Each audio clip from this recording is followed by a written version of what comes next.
मन्यसे यदि तच्च शक्यं मया दृष्टुमिति प्रभु योगेश्वर तत्तो मे तव देशयात्मानमव्ययम्। जय श्री कृष्ण। हे प्रभु, यदि मेरे द्वारा आपका वह रूप देखा जाना शक्य है ऐसा आप मानते हैं, तो हे योगेश्वर उस अविनाशी स्वरूप को मुझे दर्शन कराएं। प्रभु और योगेश्वर इन दोनों संबंधों का क्या अभिप्राय है? प्रभु और संबंधों से अर्जुन ने यह भाव दिखलाया कि आप सबकी उत्पत्ति, स्थिति, प्रलय तथा अंतर्यामी रूप से शासन करने वाले होने के कारण सर्वसमर्थ है। इसलिए यदि मैं आपके उस रूप के दर्शन का सुयोग अधिकारी नहीं हूँ, तो आप कृपा पूर्वक अपने सामर्थ्य से मुझे सुयोग अधिकारी बना सकते हैं तथा योगेश्वर विशेषण देकर ये भाव दिखलाया है कि आप संपूर्ण योगों के स्वामी हैं।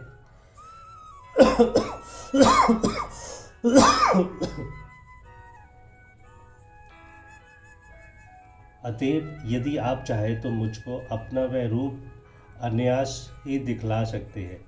जब साधारण योगी भी अनेक प्रकार से अपने ऐश्वर्य दिखला सकता है, तब आपकी तो बात ही क्या है। यदि मेरे द्वारा आपका वह रूप देखा जा सकता है ऐसे आप मानते हैं, तो वह मुझे दिखलाए। इस कथन का क्या अभिप्राय है? इस कथन से अर्जुन ने यह भाव दिखलाया है कि आपका जो प्रभाव मैं आपके श्रीमुख से सुन चुका हूँ, वह वस्तुत वैसा ही है, इसमें ज़रा भी संदेह नहीं है।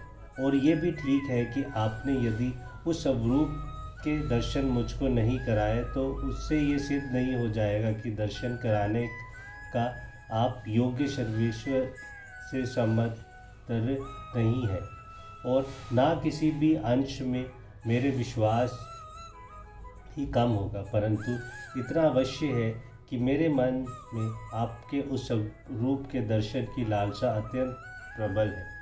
आप अंतर्यामी हैं, देख ले, जान ले कि मेरी वह लालसा सच्ची और उत्कट है या नहीं।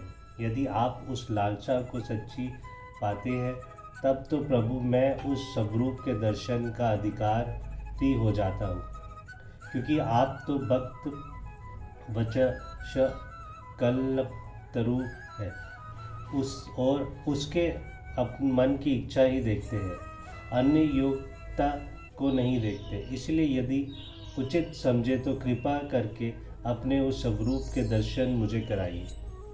जय श्री कृष्ण जी की जय। भगवत हरे कृष्णा कृष्ण राधे राधे कृष्णा हरे